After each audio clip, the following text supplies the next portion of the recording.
Salut tout le monde, c'est Peggy. Vous m'avez pas vu souvent devant la caméra. En fait, je suis plus souvent à l'arrière à faire la narration. Laurie vous a donné ses premières impressions hier. Je voulais vous donner les miennes. Puis je vous raconte un peu l'histoire qui va avec la vidéo. Donc, parce qu'il y en a peut-être qui ne la connaissent pas. Là, si vous entendez des bruits de chiens, ça se peut. Là, je les ai amenés à côté de moi pour pas qu'ils jappent pour rien. J'arrive de jogger, fait que ça explique mon brushing.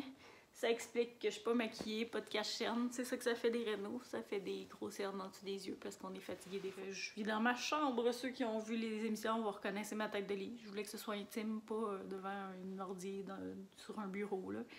Fait que voilà, c'est mes confidences sur l'oreiller. Dans les premières images du vidéo, vous voyez vraiment la maison à l'achat en 2017. Puis après ça, vous voyez là, toutes les rénaux qui ont été faites pendant 3 ans. Je savais que j'en avais fait un gros bout, toute seule. Sauf que là, de voir la vidéo puis toutes les images, j'ai fait un bout toute seule. Mais voilà, c'est sûr que ça vient chercher des souvenirs, ça vient chercher des émotions beaucoup pour moi parce que c'est des heures, c'est du travail, c'est de l'énergie, c'est beaucoup de temps, de l'investissement en termes d'argent aussi. Dans le fond, les rénaux que j'avais faites sur la maison dans les premières années, ça avait fait que l'évaluation de la maison avait monté de 30 000 versus quand on l'a acheté. Sauf qu'avec le dégât d'eau, les sinistres qu'on a eu, parce qu'on n'a pas juste eu le toit arraché, on a eu 3 sinistres au total. Ça a été toute une histoire. Mais bref, tu sais, j'avais rénové pièce par pièce avec amour et dans l'objectif qu'on soit bien dans la maison pour que tout le monde soit heureux et bien. Puis ça a viré autrement. Dans le fond, c'est ça. Une fois les rénaux faites, on a eu un premier dégât d'eau. C'était du gel-dégel. Il y avait eu de l'infiltration d'eau au niveau du toit. C'est là qu'on avait décidé d'enlever l'espèce de division dans la cuisine parce que c'était là qu'il y avait eu une fuite d'eau. Après ça, plus tard, on a eu une autre infiltration d'eau, mais là, cette fois-là, c'était en été, donc les assureurs ne pouvaient pas dire que c'était lié au gel-dégel. C'était l'été, c'était une pluie, fait qu'il y avait un problème au niveau de la toiture. Puis, suite à ça, ben, il y a eu les gros vents au mois de novembre, puis la toiture a arraché, comme vous avez vu sur les images. Donc, quand c'est arrivé, moi, je vous mets en contexte un petit peu, c'était un vendredi après-midi. Il faisait fret, il ventait, on était comme limite sur le bord de la neige. Puis je venais de finir de donner mes cours à Charny, donc je finis avec un cours de Zumba Gold avec une belle gang, c'est le fun, on est un peu sur le party, c'est vraiment un cours qui est le fun à donner en terminant le vendredi particulièrement, parce que c'est festif, c'est joyeux. Puis tout le monde part pour la fin de semaine. Fait que je revenais dans cet esprit-là, de dire yeah, la semaine est finie, je m'installe, prépare mon petit dîner. Je me souviens ce que je mangeais, parce que ça m'a marqué, il faut croire. Mais c'est ça, j'installe mon assiette sur la table, puis là, j'entends un bruit sur la toiture. Ninja, il rentre automatiquement en dessous de la table, il pense que la maison s'écroule. Puis moi, ben, sur le coup, je pense que c'est un arbre qui est tombé ou quelque chose, mais j'entends une espèce de bruit de roulement. Fait que là, j'ai un poteau, il y a quelque chose qui roule sur mon toit, je sais pas c'est quoi. Donc, je regarde dans la fenêtre à ce moment-là, puis j'avais pas de porte-patio. Puis je vois les élèves de l'école qui sont juste à côté de chez nous. Ils ont eu un agrandissement d'école, ça donne sur la cour chez nous. Les élèves sont dans la fenêtre de l'école, sont comme ça, avec les yeux ronds, bien impressionnés. Puis ils regardent par-dessus ma maison. Fait que là, je me dis, qu'est-ce qui se passe? Je sors dehors pour voir que le toit est arraché, c'est enroulé dans le mât électrique de la maison. Fait que là, j'ai peur pour le feu, c'est le premier réflexe. Tu sais, ils ventent puis ça frotte d'un fil. Fait que je me dis, ça va péter, ça va arracher, il va y avoir des étincelles puis le feu va pogner. En gros, c'est ce que je me dis. J'appelle les services d'urgence. La dame me conseille d'aller attendre dans mon véhicule, de l'éloigner de la maison, évidemment, puis d'aller attendre dans mon auto. Fait que je fais ni une ni deux, j'embarque le pitou dans l'auto. Je sors, je m'en vais dans la rue de façon à pouvoir voir la maison puis le mât électrique. J'appelle aussi les pompiers pour qu'ils viennent voir la situation. Mais c'est une journée où il y a eu des arbres déracinés, il y a eu des toitures arrachées, il y a eu plein de dommages partout. Bref, les pompiers sont dans le jus. Je sais pas combien de temps ça l'a pris pour qu'ils arrivent, mais ça a été vraiment long. Il faisait froid, puis moi j'avais un problème d'exhaust sur mon auto. Fait que c'est super. Avec le chien, j'osais pas trop faire marcher la voiture longtemps, je voulais pas qu'on s'intoxique. Donc, je me suis congelée dans mon auto avec mon chien. Mon chien, lui, il avait de l'air pas pire, mais moi, j'avais frette. Ensuite de ça, j'appelle mon assureur parce que c'est ce que la dame m'avait dit, tout de suite d'appeler les assurances pour qu'il envoie quelqu'un. finalement, ça a pris plus qu'une fin de semaine avant qu'ils viennent voir. C'est sûr que la journée même, tu peux pas venir mettre une polytaine, il ventait trop, puis c'était dangereux, tout revolait partout. Donc, ça a été le lundi suivant qu'ils sont venus, les assureurs. Puis, sur le coup, ben, les pompiers m'avaient dit c'est pas dangereux pour le feu, mais tu sais, t'as le stress, là, ton toit est arraché. Fait que j'avais mis le chien dans l'auto. J'étais revenue chercher mon portable, mes backups de compagnie, tous les trucs essentiels. Puis, je suis retournée attendre dans l'auto. Puis, j'appelle à ce moment-là mon conjoint qui me dit ben là, je peux pas y aller, je suis au travail. Fait qu'il m'a envoyé sa maman. Bonjour, belle maman. Qui est venue voir puis me rassurer. Mais, tu sais, on peut pas faire grand-chose dans ce temps-là. Mais c'est ça. Fait que finalement, j'appelle aussi Hydro pour qu'ils coupent le courant pour donner une chance. Puis finalement, c'est ça, quand les pompiers arrivent, ils me disent même si t'as appelé Hydro, oublie ça, ils ont des pannes, des fils arrachés partout à cause des arbres et des branches. Donc ils couperont pas ton courant, coupe ton panneau principal, puis on espère qu'il arrive rien. Dans le fond, lui, il me disait, le chef des pompiers, qui a été vraiment gentil parce que j'étais sous le nerf, là. C'est ça, il disait qu'il n'y avait pas de danger, que je pouvais retourner à la maison au chaud le temps de pacter mes affaires pour aller camper chez belle-maman une couple de jours, le temps que ça se règle. Fait que c'est ça, je fais ça. Je rentre à la maison, on vide, on s'installe une couple de jours en camping. Puis finalement, les assureurs reviennent, on finit par réussir à faire mettre une polytaine sur le toit, à ranger tout ça. Puis on revient dans la maison.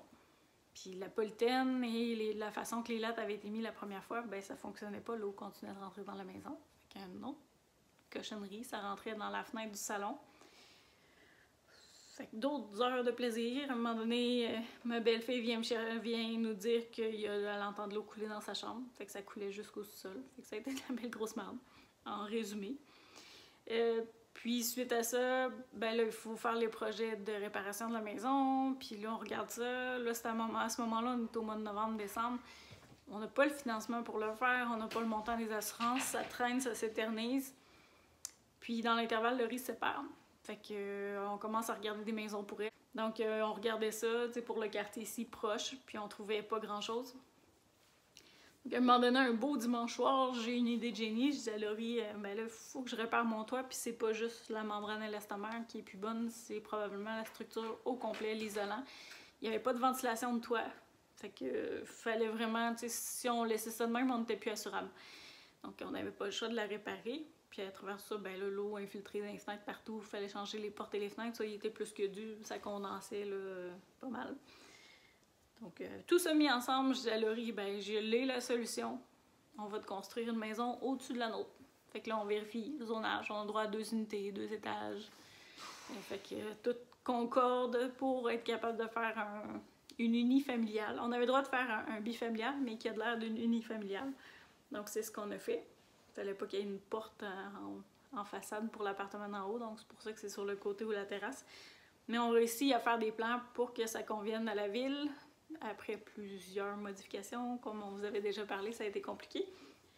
Finalement, c'est accepté. On a finalement les permis, puis là, on peut aller de l'avant pour le financement. Mais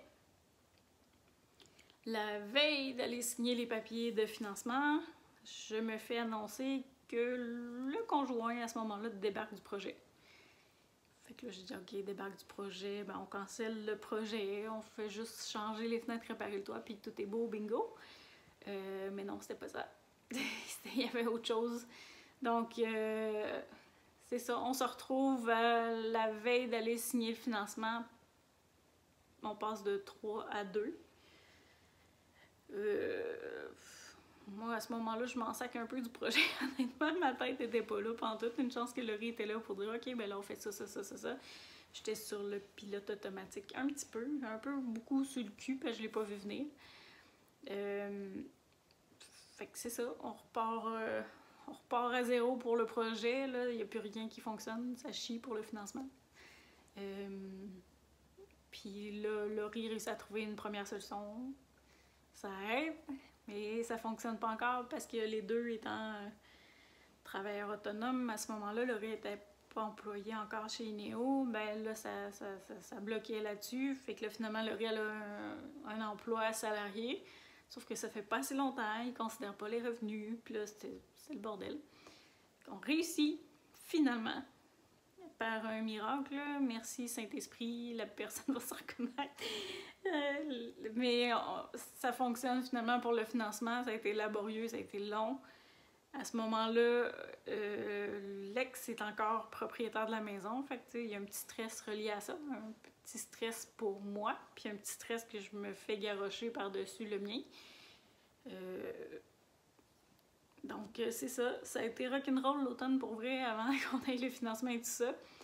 Puis finalement, ben là, le projet démarre et ça avance rondement. Puis on vous expliquera à la fin toute la chronologie de quand on a eu le financement exactement.